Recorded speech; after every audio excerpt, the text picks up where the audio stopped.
just sceneries, and I was getting really bored of the Midwest, and it was just getting very stale.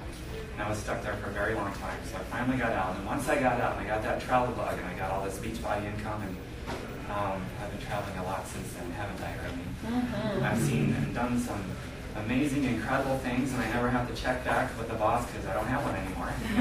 I don't have to check my bank account, and I've been away for about 2 weeks so far on this trip.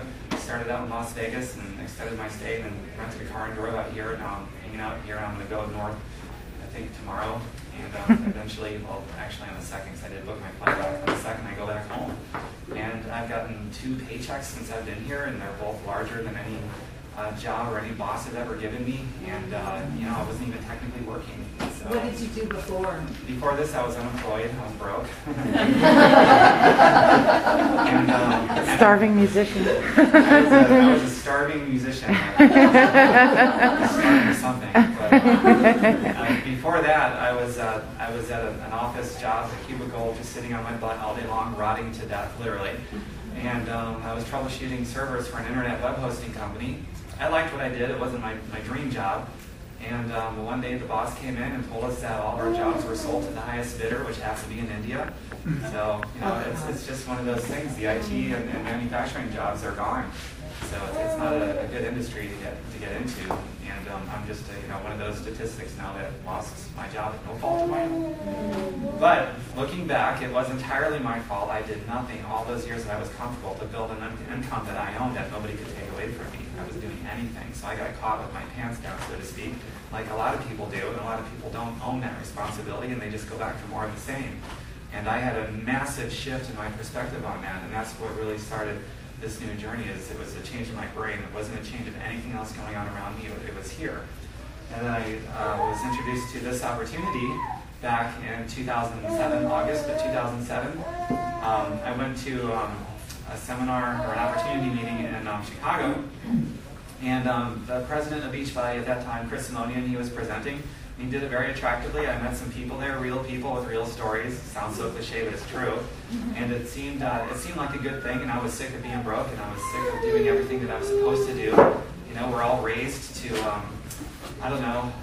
go to school, which isn't a bad thing, I suppose, to get a job, invest in a 401k and mutual funds and all that garbage. But that's not a good plan, after all. That's financially very unintelligent, and I was exposed for that. But anyway, I go off on tangents sometimes. I was exposed to this opportunity. It seemed good. I was sick and tired of being sick and tired and broke and doing all the things that I thought were right, and it ended me up in the unemployment line. I went the extra mile at my job I had. I did everything and beyond, and I ended up broke and one step away from being homeless. If it wasn't for my parents, I'd have been homeless. So that's a pretty scary scenario. And it was also extremely humiliating to be 30 years old and having to rely on mom and dad once again. It's not good for my sanity at the time, but it was also a good kick in the butt to massively change things and to not procrastinate anymore. So when I was presented with this, I didn't wait. I think I waited like a day or two. But after sleeping on it for that day or two, I just decided, okay, no more procrastinating, because that's what that's the cornerstone of poverty, is procrastination in all areas, not just financial, but spiritually, in every area of your life. Procrastination is the cornerstone of all poverties, period. So that made a lot of sense to me. And I signed up. I signed up with a $240 investment back in that day. That was the big showcase pack was $200, and then I had to pay the one-time $40 sign-up fee on top of that. So $240 of money I did not have. I put it down on a credit card that I could not pay off. And everybody else that had opportunity, they had something, a job, but they couldn't see doing it, mostly because of the money. Everybody was interested, but because of the financial investment, and I was the one there without a job and without any money, and I put down $240 on a credit card, and they thought I was crazy. I thought they were crazy. And you got to decide which side of the crazy fence you want to be on. No matter what you do, you're going to be crazy to somebody's perspective. So you got to decide which side is the side that supports the things that you want. So I'm more than happy to be crazy to those crazies, and vice versa. So what did I do to pay off that credit card debt? I found people that were willing to pay me $10 an hour to do whatever they needed me to do, usually yard work, breaking leaves. I found someone who paid me $300 to paint 3 rooms of her house. That was a huge help. And I just kept doing stuff like that. I started teaching guitar lessons. It's like, I'm a pretty decent guitar player. And I found a couple students, and I charged them like $35 for an hour session. So that was an extra $70 or so a week on top of the work I was finding that people were paying me under the table to do. And that's how I got started financially. That was my financial starting point. And I also cut out expensive stuff that I didn't need anymore. You know, most people, it's amazing. Most people, all they have to do is sell the TV and the cable package, reallocate that money and their time into something else, and their life will be totally different a year later than when you recognize it. But most people aren't willing to do it, so you know, they make their own bets. But it's just one of those things. So that's how I got started in this whole deal. My physical transformation took 90 days. I just followed the program. I did P90X. I put on 20 pounds. I was sickly, skinny. I was very weak. I was not flexible. I could maybe reach that far. And yeah, 90 days, P90X. I just followed the program, the diet, and everything. We didn't have Shakeology yet, so I was swallowing horse pills. Yes, we have it easy now. I mean, we got Shakeology, so I don't do the pills anymore. It's just Shakeology. And my financial transformation was 2.5 years of being consistent. And you know, my first couple of years, actually, I screwed everything up because I didn't know what I was doing, and the game plan wasn't out and all that stuff. But a bunch of things just eventually started coming together. The bottom line is I just never gave up, no matter what. I promised myself I wouldn't give up no matter what. The time was going to pass by anyway. I could either use the challenge as an excuse to break down and have more of the same with the past, maybe worse, or to make a breakthrough. And I broke through the challenge. It took a couple of years, and when I did, my business exploded. So I guess it was going into my third year. It was 2010, the year of the official recession, the worst one since the Great Depression, and my income blew up. And it certainly wasn't because the timing was good. What's good about the timing of a recession? Nothing. So it was all up here, all of it. And this is just a vehicle, guys. It really is. Beachbody isn't going to make the difference for anybody. It's the mindset, and this is a vehicle. I think this is a pretty darn good vehicle. It's not going to be the determining variable to your success or not. It's you. It's that real estate between your ears, and that's something that I understood because of the personal development that I was doing every day. And in a nutshell, I guess that's my story. In 2010, I became financially free. I bought a house in cash, no mortgage. Pretty cool. 32 years old. Bought a house in cash, no mortgage, car paid off, I owe no debt to anybody, and so I'm financially free and financially independent. And 2.5 years before that awesome milestone of liberation and freedom, I was one step away from being homeless. Yeah. And then I did that thing that almost nobody else would have done. I put $240 on a credit card I did not have the money to pay off. I stopped procrastinating, and I took massive different action immediately because I was sick and tired of doing what I was conditioned to believe was the right thing that ended me up in the unemployment line. That's it. So that's my story so far. That's a good story.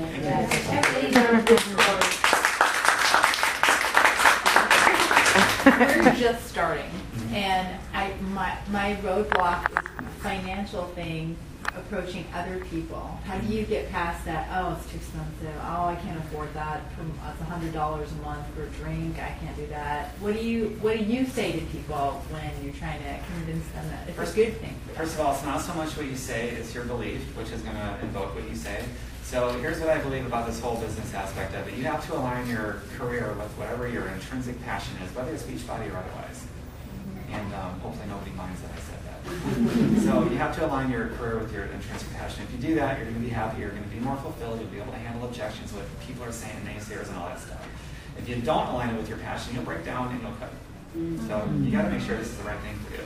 I mean, if it turns you on to help people, and the mission statement of helping people with their goals of achieving happy, fulfilling lives, this is probably a really great vehicle for you. It was for me.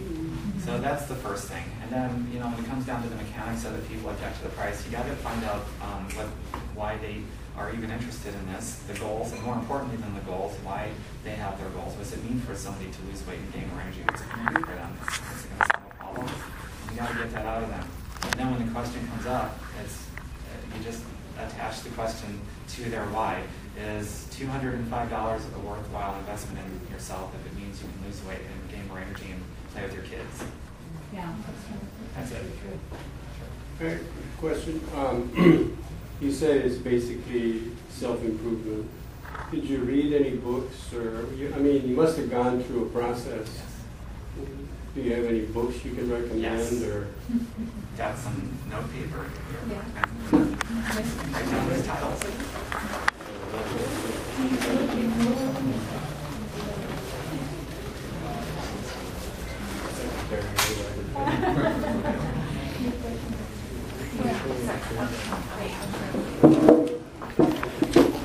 Is everybody ready? Okay, so this helped me tremendously make that mental shift that I needed to make to change everything. So the first book that I read was The Slight Edge by Jeff Olson. By who? Jeff Olson, Jefffolson. Slight Edge. There's a couple slight edges out there, so make sure you know it's one by Jeff Olson. Yeah. I bought the wrong one first. Oh. And I was in a group talking to people about it, and I was like, what are they talking about? And they're like, what is she talking about? So I got the right one. It's awesome. And then the next book I read that made a big difference for me was a book called Failing Forward. Failing, with an F as in Frank, Failing Forward by John C. Maxwell. John-C. Maxwell.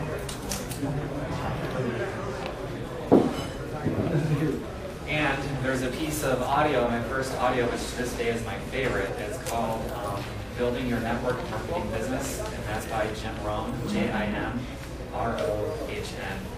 And that piece of audio, it's more like just philosophy for living your life. Building Your Network Marketing Business by Jim Rohn, Jimrohn.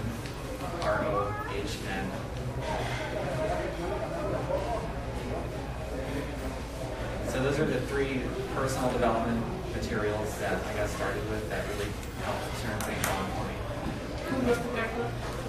The third is a piece Is there of one audio. in audio? Yeah, it's an audio. It's by Jim Rohn, Jimrohn. Is it in the back office right now? It was a long time ago. I don't know if it's still is or not. Oh, that's thought of. Chicken powder film?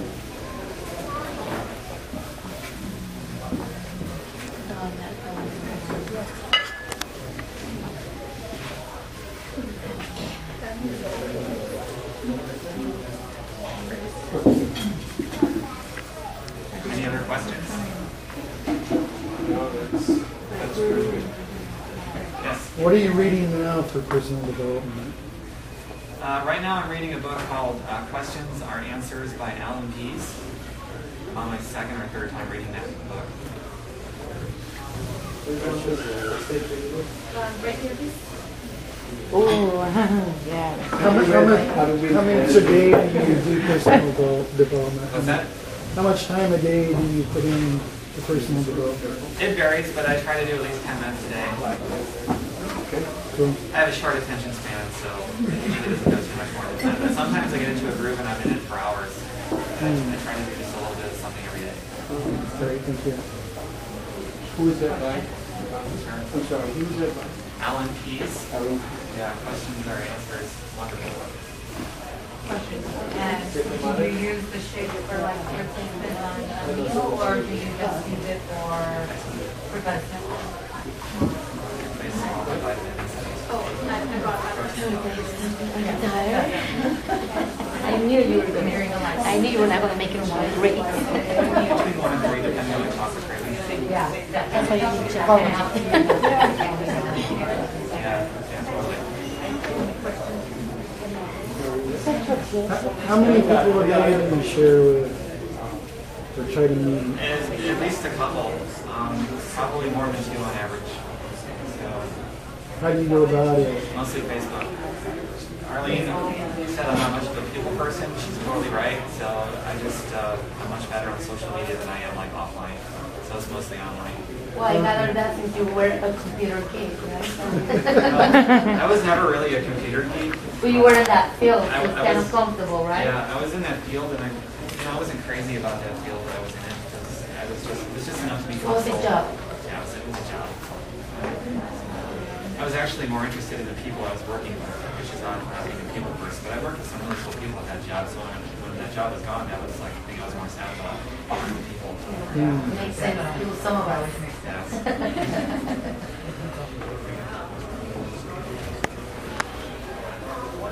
Yes. How do you like the challenge groups that Beachbody's doing, and do you lead any? Or? Yeah, I love the challenge groups. I hit the challenge groups hardcore in November when they announced them at the leadership retreat, and so I've been doing them ever since. It's helped a lot. Anyone else? So are you gonna work out really hard after read all this stuff? Well, don't forget, you can always find them on Facebook and ask questions too, you know. Photographer? All right. Well, thank you so much.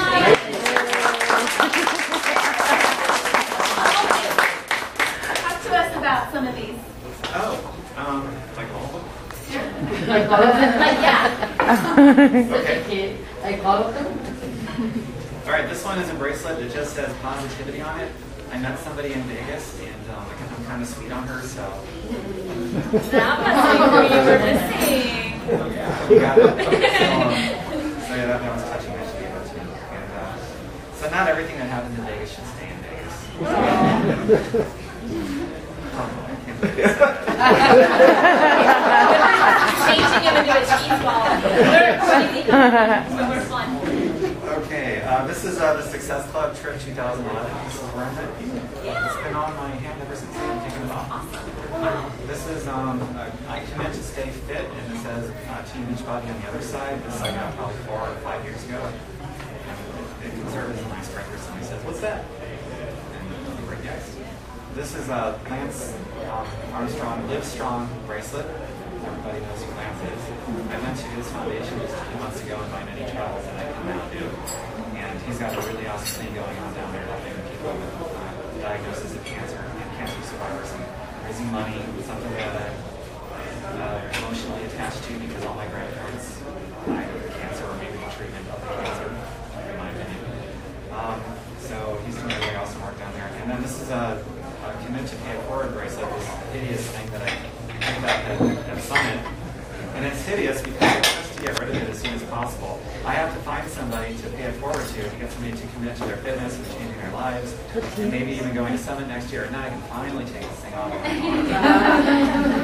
give it to that person. So that's the story of my bracelets.